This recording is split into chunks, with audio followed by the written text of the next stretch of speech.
Hello, come on in. My name is Mandy Tardif, and this is part 2 of the 50 things that I have learned by the time I turned 50. So right now, on the day of this recording, which is July 17th, 2026, I am 49.999999 years old. I'm turning 50 tomorrow, and I have been spending the day being very reflective and just grateful for everything in my life right now that has led me up to this point. I don't want to just let this day go by. I'm really feeling into this transition, this momentous season and milestone in my life. I think turning 50 is a very big deal. Part 1, if you have not watched it, watch it here or here. I'll put the card up. That is the first 25 things that I learned before turning 50. And then today we are going to be doing the consecutive 25 things. Now, by all means, this is not the totality of everything that I've learned, but as much as I could think of what are the really key things that I have learned? What are the things that I wish I would have learned a long time ago? What are the things that I want to express to the younger generation or just to anybody that are like the most important things that really matter in this life? Okay, so first one, or I should say this is the 26th one. If you are finding yourself to be addicted to something, or you're obsessing about something, you're emotionally dependent on something, then this is a call for you to not freak out and not think that you're going to be like this forever. This is a call for you to realize that by this world of contrast, meaning that there's, the opposites, yin and yang, right? This is an experience that you're having that is going to usher in and invite the opposite of that experience. I'll give you an example. I, at one point in my life, was so addicted to alcohol, drugs, and to binging and purging that I was going down the road of losing my life. I really did not think that I would live past 29 years old. And when I say this, I'm not like sugarcoating it. I'm very serious. Like I should not be alive given what was happening in my life. But over the course of the past 20 years of being in recovery and healing with God, my life is completely turned around. And there was obviously a time in my life where I recognized that I was so emotionally dependent, physically dependent. I was so addicted to certain things in my life, and it became so blatantly obvious. But what was also obvious at that time was my sense of feeling like I was completely unable to change this. And it set me on a course to make spirituality the most important thing of my life, and that has become a way of life since then. So at 29 years old, I had an encounter with Jesus, and that's a long story and I can get into it another day, but I had a very, very powerful encounter with Christ, and it totally changed my life. And at the same time, I entered into the world of 12-step recovery, and then it's just been like a path that's unfolded ever since. So understanding the way these things work is going to help you to see that we don't want to label ourselves, or I personally don't want to label myself or anyone else in a fixed state. Like, oh, you're an addict, you're always going to be like this. No, if we're experiencing something, and I think on every level, every human being wants to be free. They want to be able to feel a sense of freedom, to be who they are, to express what they came here to express, to not be addicted to things, to not be obsessed. You want to have passion in your life. You want to have things that you love, but not in a place where you're like graspy and needy, right? So if you're ever feeling like that's something that's going on, then my suggestion would be to work with someone, to go through some kind of a process, a spiritual process, to be able to let go of the very thing that feels like it might be impossible to let go, whether it's a relationship, a career, alcohol, drugs, gambling, whatever it might be. Let go of it so that you can realize and come back to who you really are without it. And then sometimes what will happen, at least this is what happened for me, for a very long time, I let go of eating any sugar or any flour products. In fact, for 10 years, I did not eat any flour or sugar whatsoever. I weighed all my food on a scale and I ate nothing but like whole nutritious foods. And that was really good for me to become detached from the way that I was eating and my relationship with food. And then 10 years later, I started eating those things again and I had an entirely different relationship. God had transformed my heart and given me like a whole new way of thinking and being. So I no longer felt like I couldn't have a bag of chips in my home without them calling to me and eating the whole bag. Now I can have jars of peanut butter, gallons of ice cream. I can have all of the foods that I used to feel like I could not have in my house. And by that I really truly mean like I felt like I could not have anything but a bottle of mustard in my fridge because I would binge on everything. And so this is the freedom that, in my opinion, that Christ will give you. Totally transforms someone who felt like they were going around the mountain over and over and over again, and the same person can become someone who's living a completely different life. So that's the first one I wanted to talk about. Sobriety. Sobriety for me has given me self-respect. It has given me dignity. It has given me more than I can even tell you. And there was a time in my life where I didn't think I'd be able to go to a birthday party or a wedding or a baseball game or anything or have sex without being drunk, because I used alcohol to feel a sense of confidence, to feel like I could be authentically me and I could handle all these emotions that might come up. And I used it in a way that was actually disconnecting me from myself. And I got sober in June of 2026, and it is, 2026, in June of 2006, 20 years ago. Then it has been an incredible past 20 years. So if you're thinking about sobriety, if you're contemplating it, if you're new in sobriety, if you're not new, if you've been sober and then you're not sober, I understand all of it. It's all, let's all just tell it like it is, be honest, bring things into the light, and let's just be on this journey together without shame, condemnation, or anything like that, but with compassion and grace, and bringing everything to God and saying, God, I believe that you can heal me. And the cool thing is that all those things that I was using alcohol for, I found I can authentically embody those things without alcohol. Like, I can be confident, I can handle pain, rejection, all the things that I didn't think I could handle before. I can. It took some time. It took some time to kind of find myself. All right, 3. 28. Freedom will come from telling the truth. There's a part in the Bible that talks about the truth will set you free. And I have seen that over and over and over again in my life. I coach women, and often, I'll just give you an example. Often, like, let's say for instance, a guy messages them and the guy's interested, wants to go like on a coffee date, and the girl is just really not feeling it, and she won't completely tell him the truth.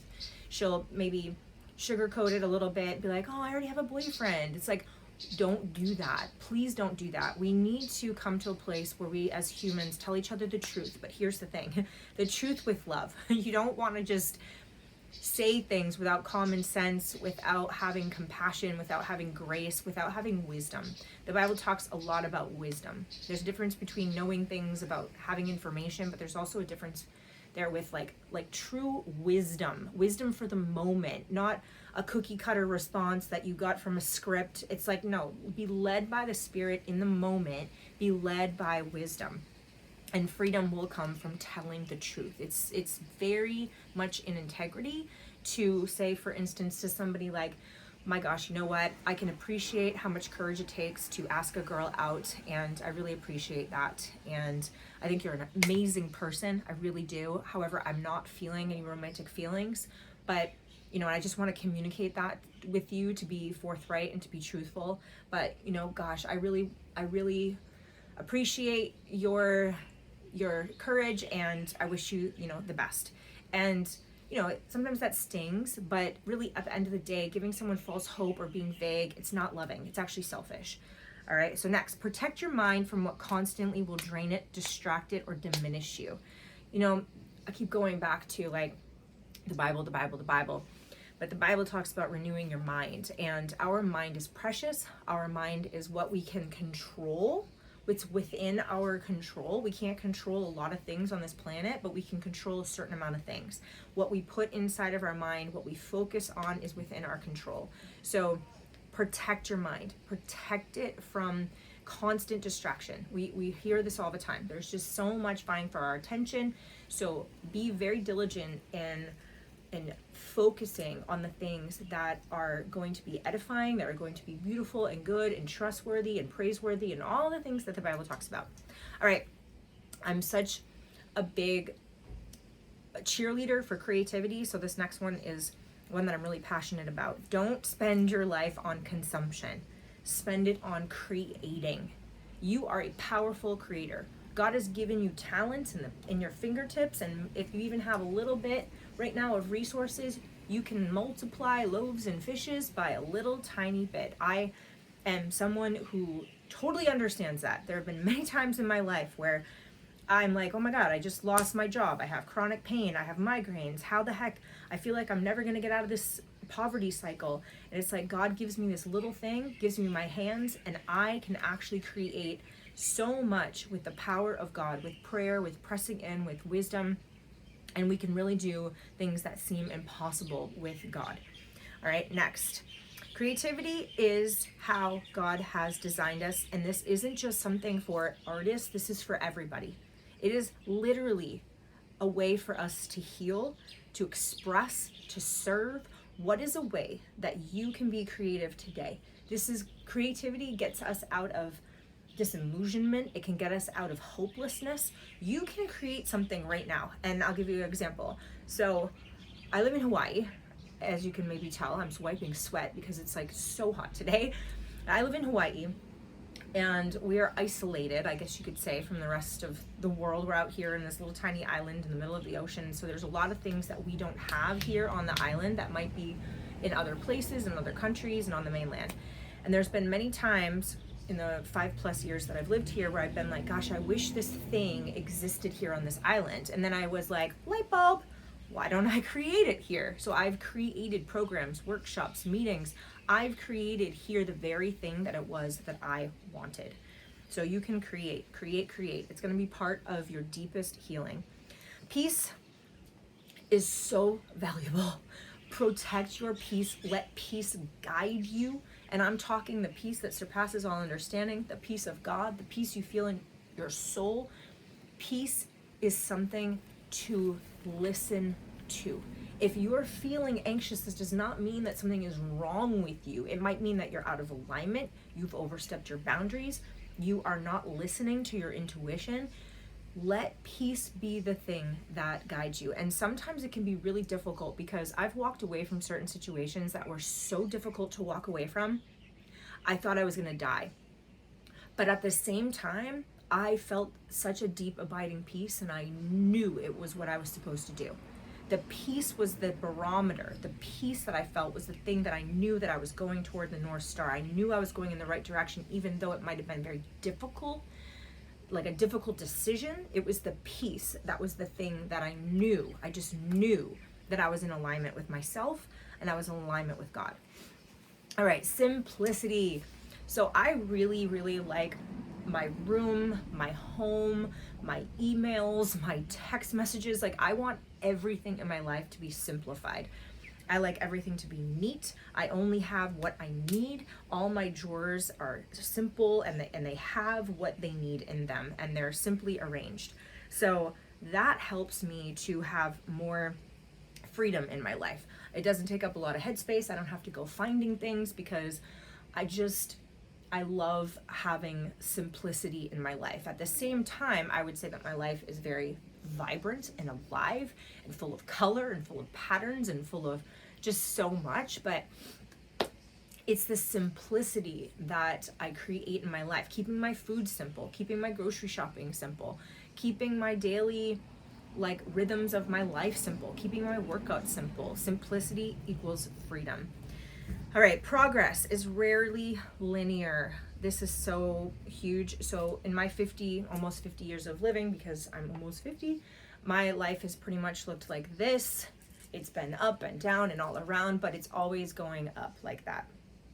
So I think that in looking at like that, looking at it like that.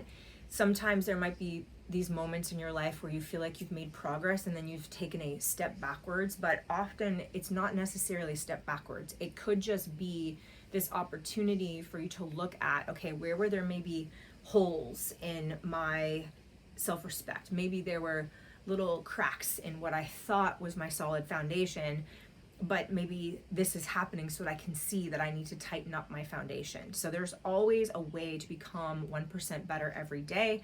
And sometimes it often looks like you're going backward. But if you can see that, you know, like if a little kid is trying to learn how to ride their bike, they might fall down a billion times, but they're going to get back up. It's more about getting back up.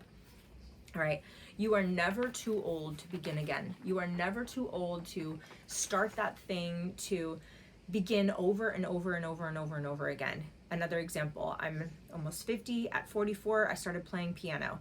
I taught myself how to play guitar. I'm by no means very good. I don't really practice as much as I could or should because I have so many other hobbies, but I became a lead singer in a rock band at the age of 44. I mean, this was way later than I wanted, but you know, you're never too old. You're never, ever, ever too old to begin again, to start again. You can teach an old dog new tricks. That is what I think.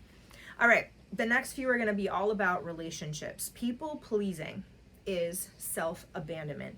I was the biggest people pleaser in the world. We want to be kind to people. We want to love people, but we do not want to please people if it is going to erase our own selves. It's going to erase our own desires, our own needs, and abandon ourselves. Because what will end up happening is you will end up being resentful and resent the other person.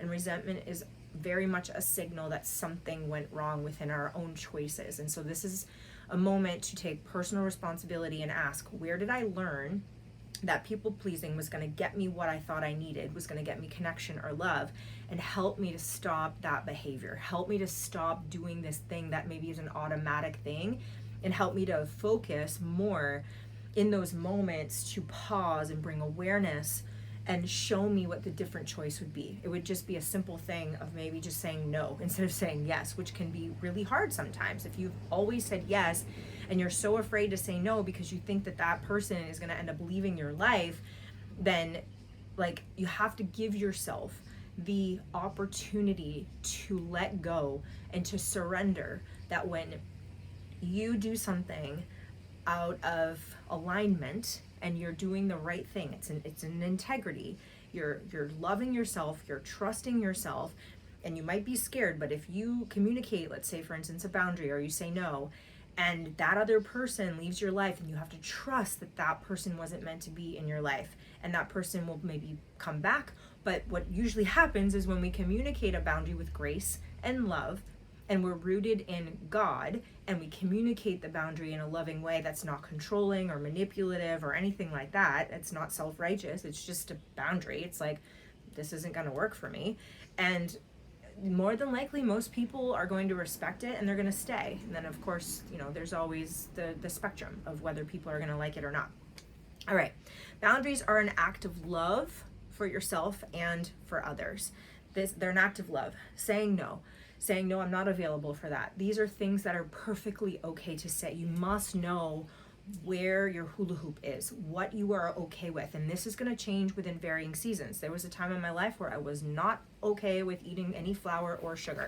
And so therefore, when people would ask me, do you want a cookie? How come you're not eating a cookie? Do you want an alcoholic beverage? I was like, this is my boundary. This is just, I know through personal conviction, through a lot of pain, through a lot of discovery, that my boundary is that I'm not going to drink. I'm not going to have a cookie. Today, yes, today I can have cookies, you know, but communicating your boundaries and sticking with your boundaries is an act of self-love and self-respect. Now, this one is about relationships. Of course, they're all about relationships right now. Treat everyone you meet with kindness, humility, dignity, and respect. And I mean everyone. There have been times in my life where there are people where I felt like I wanted to punch them in the face and I wanted to not be kind. And I felt justified in that. But the thing is what I want more than anything is when I go to bed at night and I put my head down on the pillow, I want to feel like I did the best that I could and that I can look before God and say, God, I tried my best and I didn't make anything worse. I don't want to add to the trauma of the world. Other people can do that, but I don't have to. I can be mindful of what comes out of my mouth and make sure that it is good. That's what I can control. Now, if someone says something to me and it's like really mean, yeah, of course I might want to say, yeah, well, you're a freaking asshole. But I know for me, that's not going to make me feel good at the end of the day at all. I don't want those words coming out of my mouth. I can say, God, I'm hurt. God, this hurts a lot. And God will listen to me and will say, come here, honey. I know this hurts. I know it hurts a lot. But like, I don't have to be the one to add fuel to the fire. And that's the thing that makes me feel good at the end of the day. So being kind, treating everyone with kindness, dignity, and respect is just, it's so powerful. And I feel like there's not a lot of people that are doing that. Maybe there are, I don't know. There's people in my life that are doing that. All my friends, like every single one of my friends, that's the type of people that they are. All right, humility. Humility is one of the most beautiful qualities I think a human being could ever have.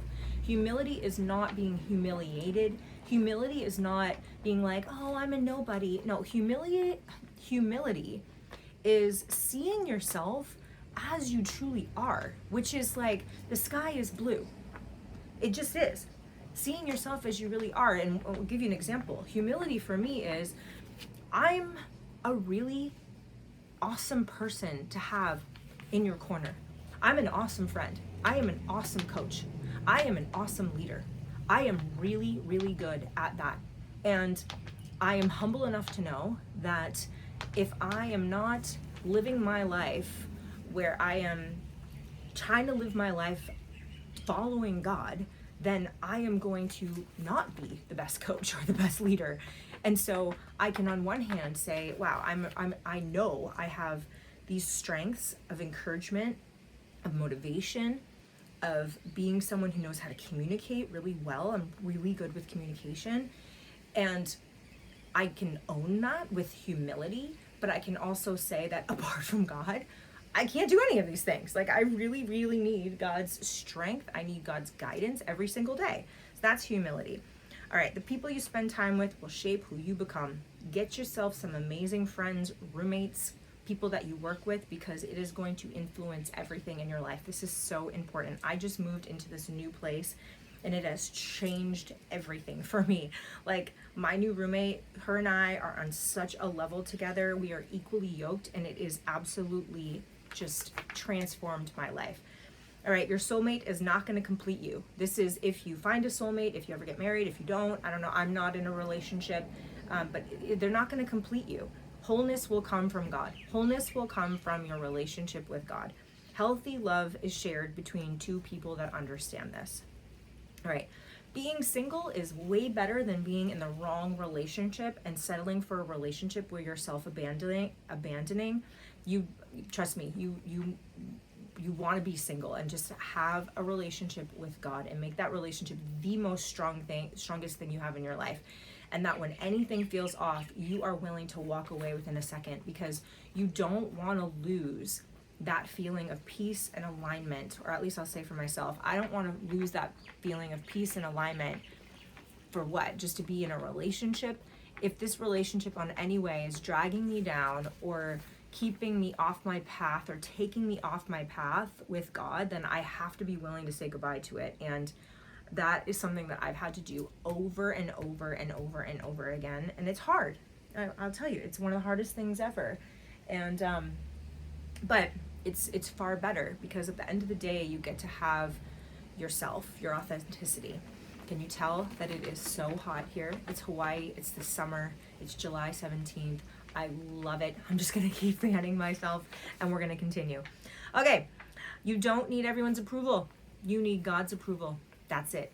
That is all you need. Learn to approve of yourself. Learn to ask God, God, how did I do today? At the end of the night, just go, God, how did we do today? What do you think? What do you think, God? Because people are gonna have their opinions and you need to listen to your gut, yourself, your intuition, and God. All right. Serve where God has healed you. Now, these last ones are going to be all about purpose. So where has God healed you? I know for me, God has healed me in the area of self-worth, of confidence, bulimia, alcoholism, drug addiction, of chronic pain, of being in survival mode, of looking to men for my worth, looking to other people for approval, healed my mind, my body, so many things. And so serve in the area that God has healed you. And that is how you're going to find your purpose. Like, where have you been transformed? What are you super passionate about? Because often the thing that you struggled with the most in your formative years, or in the beginning of your years, in your 20s and 30s and 40s maybe, is the very thing that if you continue to pray and ask God to help you, God will flip it and then make you to become a leader in that same area that you used to struggle in. All right, your purpose is bigger than making money. Your purpose is becoming who God created you to be. So I just recently found out that they're cutting the art department at the school that I used to be an art teacher at. And at first it was a shock, and I was like, wow, I never saw this coming. And it was interesting, varying opinions that I got from people. I'm like, oh my God, you got to go get a job. And it's like, I don't just get jobs. I have callings, because my purpose isn't just to make money or whatever. My purpose is to become all that God created me to be. And that happened to be that for a while I was an art teacher in a school. And I'm still going to be someone who inspires creativity and loves creativity, but it's just going to look different. It's going to be in a different container. And because I know that, losing my job did not set me into a panic at all. In fact, I was just like, okay, this is exciting. What are we doing next, God? I can't wait. So I haven't gone and looked for a job yet, because I feel like God's asking me to create one and to trust him, and I'm just following God every single day, and he's leading me to more and more of my purpose. All right, go after your dreams. Even if they scare the shit out of you, you're never gonna regret trying. You're never gonna regret. I moved to Hawaii 5.5 years ago with no job, with hardly any money in the bank in the middle of COVID. I shipped my car here and I bought a one-way ticket. And I was like, what am I doing? But I was following my dreams. And it was a huge, huge act of self-love for me, because I was gonna move to the safe place. The safe place that made more logical sense was to move to Austin, Texas. But I went there and it didn't light me up. I mean, yeah, I could totally live there. I could make a life there. I'd be happy there. But what really was what I wanted was to move to Hawaii. But that felt so out of my reach. And so I prayed a lot. I actually fasted for a bit. And here I am in Hawaii, 5.5 years later, thriving more than I ever have in my life. Go after your dreams. Use wisdom and discernment. Okay, reinvention is possible at every single age. I can't tell you how many times I have reinvented myself. I have pivoted in my career. I have been everything under the sun. And some of my friends kind of make fun of me, because it's like, who is Mandy going to be this week? Is she going to be a coach, a face painter, a muralist, a painter, a fitness instructor? Be all of it. Reinvention is possible at any age. And I'm going through that right now. As I enter into my 50s, I feel like I'm stepping more into like a teacher, speaker, mentor kind of position, rather than just, and I'm not saying just, but like someone who paints and creates. I'm still going to do that, but I'm reinventing myself. I'm finding out who I am at this stage of my life, and you have to be able to be someone who can let go and be okay with entering different seasons, and your identity is not attached to this label that you once were, and instead your identity is always just, I'm a child of God. If your identity is that you're always just a child of God, then no matter what you do, it's not going to change you, because the core of who you are is, I'm a child of God. It's all these other things can change, these exterior things, but I know who I am at the core of my being. So like when you lose your job, it doesn't rock you. You're like, okay, well, I'm a child of God. So I'm now a child of God who's going to be doing something different. Great. What are we doing, God? All right. A beautiful life is created from the inside out. Doing the inner work is so important. And this is what I do with my clients. I do the inner work with them. I have a method. It's called the Create Method. You can look at it on my website. It is amazing, and it's based on the transformational process that I have gone through and all the different modalities and everything that I've been through in my life. But what I did in my 20s and even in my 30s, I was focusing so heavily on the external, right? Trying to make my body perfect for a guy to like me, all this stuff.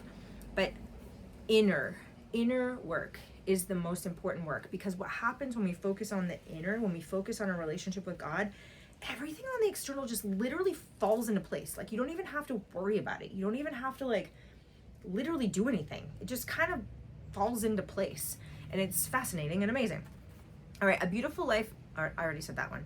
Next, my purpose is helping people remember that they are creative, resilient, capable, and deeply loved by God. That is what I realize that my purpose is to really help people remember that they are creators, that they're deeply loved by God, and that they are capable of doing like the most amazing things on the planet. And the more you're aligned with who God created you to be and discard all this other stuff that maybe you picked up along the way, the more you're going to be in your calling, in your purpose, and you're just going to want to like bounce out of bed in the morning. And if you know where I come from, it is no short of a miracle that I am where I am right now. And this is 20 years of doing inner work. 20 years of doing inner work. 20 years ago, on June 6, 2006, 20 years ago, when I was 29 years old, I felt like I was in hell. I really did. I was drinking around the clock. I was doing things with men that I don't ever want to tell the internet. And I felt like shit.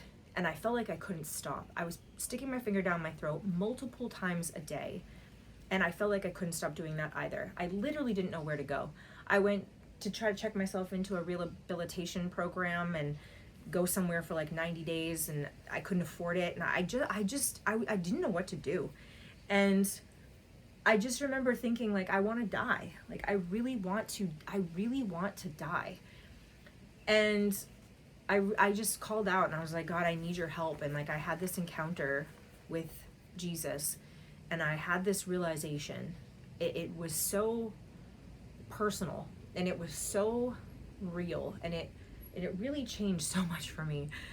And it set me on a course to just remember who I really am. And it's been a journey for 20 years. It's been an unfolding. It's been peeling of the layers of the onion since then, and it's never gonna stop. And it's been a lot of work, and I'm like, wow, we have another layer, we have another thing to uncover, oh my goodness. But because I never stopped, because that has been my number one focus for the past 20 years, either focusing on my own recovery or helping other people through their recovery, through either like the 12 steps was a model that I used to follow a lot, or through my method, or through whatever, I have seen absolute miracles of people coming back to themselves, returning back to themselves, stopping patterns that they just never thought that they'd be able to stop, and stepping into their powerful selves of these powerful creators, and really feeling themselves do the miraculous, and to be this person who can like be an active member of society, and like, I'm trying to think of the words here, like that you're like, how is this my life? Like, pinch myself that you're in your gifts, you're in your talents, you're waking up with so much passion every day, because you're really helping. Not only are you transforming, but you're helping other people transform and become more of who God created them to be. And there's really honestly nothing more powerful than that, or that for me, I haven't found anything that feels better than that. All right, and becoming all who God created you to be is the greatest transformation of all. I think just becoming the very masterpiece that God created you to be is, I think, what you can do for yourself and for your family, and for your relationships, for your friends. Like I can say for myself, like, I want all my friends to succeed. I want all my friends to feel like they're living a life of like miracles every single day. And that rejuvenates me. That makes me feel so good. Like, my roommate is killing it. She's crushing it. My friends are crushing it in life. And I'm like, you go. This is amazing. And they're doing it with discernment. They're doing it with wisdom. They're doing it by asking God for guidance. They're doing it in a way that's so full of integrity, so full of humility, so full of just grace, that it's just so beautiful to not only feel that going on in my life, but feel that going on in other people's lives too. And that's what I really am here for, is to help other people feel that in their life. And it doesn't matter where you come from. Like I explained to you, like I was on death's doorstep. I was in hell. I wish I had pictures of myself back then. I don't have any pictures of myself back then, but I looked like shit. I literally looked like shit. And the fact that God has restored me so much that I feel this youthfulness at 50 years old. I feel like I'm in better shape than I've ever been in my life. I take care of myself better than I ever have. So yeah, life is good. I don't have everything figured out, that's for sure. But I definitely know who I am. I know more what matters. I know more what works for me. I know what I want in life. I know that faith, health, creativity, integrity, meaningful relationships, taking personal responsibility for yourself, for your actions, for your choices, inner peace, these things are worth protecting at all costs. I've learned that a soulmate is not going to complete me, even though it's something I desire is to be in a relationship, but it's not going to complete me. That I get to be complete in and of myself, and I get to become the best partner I could possibly be for another person who's also on that journey. And we can look at each other and say, I'm here to cheer you on, but I'm not here to do it for you. I've learned to stop abandoning myself. I've learned to stop settling, and I learned to start living in alignment with who God has created me to be. And I learn this more and more every single day. I step into that more and more every day. I become more effective. I become more efficient. I become more happy. It's really, truly a life that is better than I ever could imagine. So anyway, those are 50 things that I've learned by the time I turn 50. I hope that you've enjoyed this little series, part 1 and part 2. And if you would like to work with me, there are links in the description box, and I would absolutely love to have at least a conversation with you. You can fill out a form. It's pretty quick. And then I will get back to you. We can have a conversation, and I can hear your heart, hear what it is that you're wanting to create in your life, and see how I can help you. Yeah, here's to my 50th year. Mwah.